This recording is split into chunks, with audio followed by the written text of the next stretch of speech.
everyone, if you're the type of person, your friends have said to you, you are too picky, you are too selective. Welcome to the That's why you're single. That's why you're not married. Your standards are too high. That's what we're going to talk about today. How to know if your standards are too high. When I date with the idea, at least kind of the mindset, way down the road, but I think, could I see myself with someone for long-term relationship, possibility of marriage? Because if not, I just don't feel like the need to be in a relationship to, like, I'm not like whole without a guy. It's not that. I don't like to play with someone. I don't want to lead someone on if I definitely am not feeling it. As in, like, we are not good for each other. We're not suitable for each other. Mm-hmm. I feel like that's when I kind of just end it. And I want to end it on good terms. I don't want to play with someone's heart. Right. I cannot date someone that has a temper, because for me it's too, like, volatile of a situation to, like, it's too up and down. It's too, like, it's not secure. I need, like, security in a relationship. Number 2 would be faith. I want someone that has their own strong faith on their own terms without me changing that or affecting that. Mm-hmm. Not their parents' faith. Yeah. Not what solid, stand on their own. It's what they believe. Mm-hmm. Yeah. Mm-hmm. Number 3, patience. I think that one's key for based on who you are. Like, you're gonna have flaws and weaknesses, and you're gonna want another person, something that's gonna be able to work with what you have as an issue. Really, doesn't everybody need patience in a relationship? Well, some people, like, are just so sweet and just Gentile, like, not Gentile. Gentile, as opposed to Jewish. Oh. Mazel tov. I have a lot of weaknesses, so they need someone who's going to be patient with me. And number 3, wait. Patience again. Number 3, patience again. Okay, the point is this. Okay, yeah. You have some standards, okay? Yep. You have a long list of standards. And I would say that you have been told. I actually literally have been told by one of my exes that my standards were too high. Like, literally wrote this on Facebook on my public page.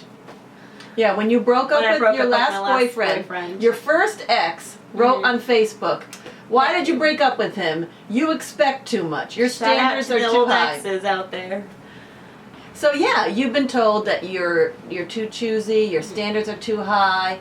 And I'm sure that a lot of you girls out there who are holding out for somebody who, for example, has the same faith as you, maybe somebody who's a virgin if you're a virgin, maybe somebody who is, really sweet or really educated because you value education, and maybe some of your friends have said, you expect too much. Your standards are too high.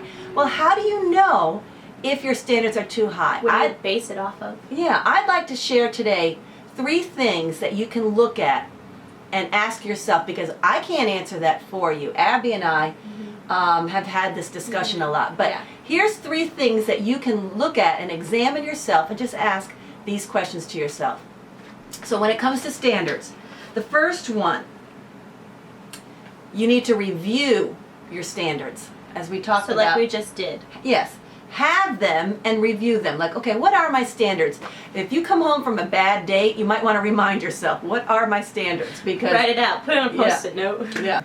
Okay, so review your standards. It's good to know what your standards are. It's good to be able to fight for them or articulate them and say what you have, say that you have them, really and to say why you have them with your friends. Because if you don't own your standards, it's like owning your own values. If you don't own them, you're going to lose them and you won't hold them. Yeah, you won't hold them. And now that's not going to help you know whether your standards are too high, but we're going to get to that. Number 2. Now, the second step though, after you review your standards, each time you go out on a date, recalibrate them. By that I mean, come home and let's say you went out on a date with a guy who you had a great time with, and he was funny. But the minute you, spilled your water, he's like, yeah, he got impatient. Yeah, it's like, he got cranky. Can't take this. This is a terrible date. Yeah. Blah, blah, blah, blah. Yeah. So then by the time you got home, let's just say you got home and you're like, okay, Do I need to hold on to patience as a standard, or do I need to change my standard because, what happened tonight, this guy didn't like it. He wasn't patient with me. So one of us is kind of wrong. Either he's wrong or I'm wrong. And we're never wrong. No, but the truth is you do need to recalibrate. Yeah. So recalibrate. Look at that. In that case, I would say, you know what? You need a guy with more patience. If your boyfriend can't be patient with you over that, he's definitely not going to be a husband and a future father of children who's going to tolerate, spilled milk. Spilled milk. Exactly. But number 3 is the most important one. When you're going on your upper 20s, your early 30s, getting close to 40, and you still haven't found your Mr. Right or your Mrs. Right, if you're a guy who's watching, a lot of people will tell you it's definitely your fault. It's definitely you're too picky. You're way too picky. Your standards are too high. And you really might start to think, okay, maybe they are. And in that case, you have to ask yourself, you have to look at that list of standards, and maybe it's not something you've ever written out, but internally you have these standards. Hopefully, I would suggest that you have 5 core standards. You can have more than that, but 5 really important ones. And you have maybe some other ones, must not have a prison record. Yeah. Drinking, smoking. Okay, so let's say now you are getting up there and you're worried, okay, people have said I'm too choosy. People have said my standards are too high. Are they? I think that that's the time to review your standards, recalibrate them, and here's the most important one. I wouldn't lower your standards, especially if you look at them and these things are important to you, but I would relax them. What do I mean by that? Well, let's say your standard is I've got to have a guy who loves kids. And he's got to want to have 10 kids. We know someone like that. Yeah. She adores children. She wants to marry somebody who's going to want 10 to 12 kids. And in her case, I would say to her, well, you know what? Someday, if you don't meet a guy right away and down the road, you really feel like, wow, why am I not meeting anybody? And you can't find somebody who wants to have 10 to 12 kids. Maybe that's time for you to relax your standard. Don't change it, meaning, yes, you still want a guy who wants children, but maybe you can relax it a little bit. Maybe you can reduce it from 12 to 9, and then maybe from 9 to 6, and then maybe that won't scare people off. Or let's say that you always felt that you wanted to marry somebody who has a PhD. Education is very important to you. But you're getting up there and you're feeling like everyone tells me that I'm expecting too much, and I met a great guy, but he doesn't have a PhD, and now I'm wondering, well, what is it about the PhD that's important to you? Is it the fact that he has it? Is it that it's going to be a certificate on his wall? Or is it the fact that he worked hard and he disciplined himself and he cares about bettering himself? If that's the case, then what your standard really is that you want a man who applies himself and he tries hard and he wants to grow. Well, maybe you can find that in a guy who doesn't have a PhD. Maybe he doesn't even have his master's. His character but can he show has that. tried. Yeah, and he shows it. Maybe he's applying himself and learning how to cook or learning something else. Ask yourself, maybe I need to relax this standard, and maybe I need to find the essence of what I'm looking for, but in a different way. I'd say also maybe refocus your standards. So are you saying to also refocus on, let's say you did value education, for example, and instead of focusing in on that one, you focus in on some of the other qualities that he has and say, wow, these are more important. It's the whole picture. Let's talk photography here. It's the whole picture. You refocus. You want to make sure that you're capturing everything and you're understanding it all and you're portraying it and letting people see it and you seeing it. So letting the guy be the whole picture of who he is.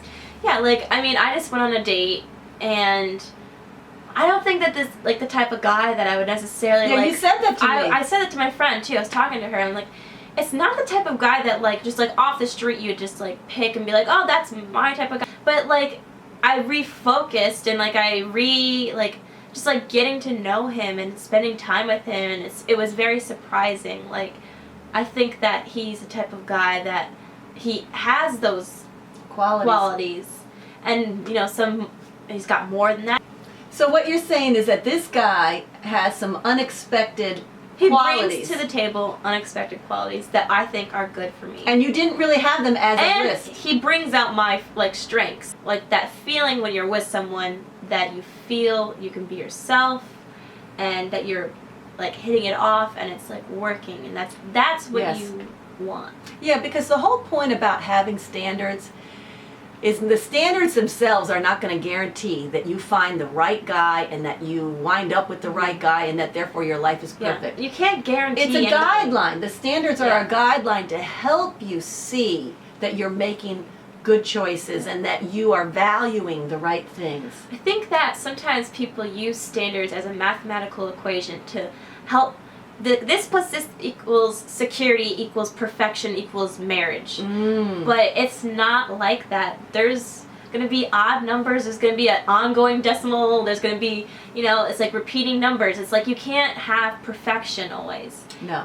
Always. You can't have perfection, period. Yeah. Ask me. Yeah. You can't have it after 31 You years. can't have perfection. But you can have some surprisingly Yeah.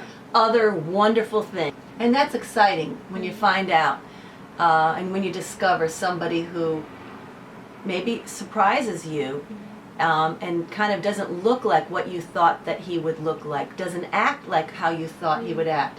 Yeah. But overall, you're still finding that the standards that you held onto, it was good to hold on to them.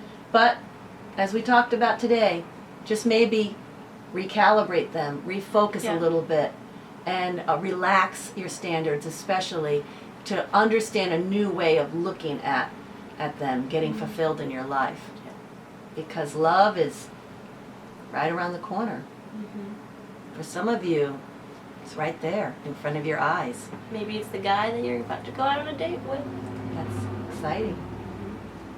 Hopefully you enjoyed this video and you found some of these tips helpful. If you like this video, please like the video and subscribe.